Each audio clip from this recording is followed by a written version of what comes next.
তাই না?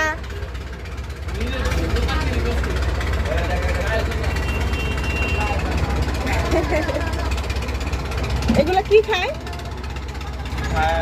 খাবার আছে, শুধু প্যাকেটের খাবার দেন, আর অন্য কোনো খাবার দেন না? হ্যাঁ কলা খায়, প্যাকেটের খাবার খায়, লাইস খায়।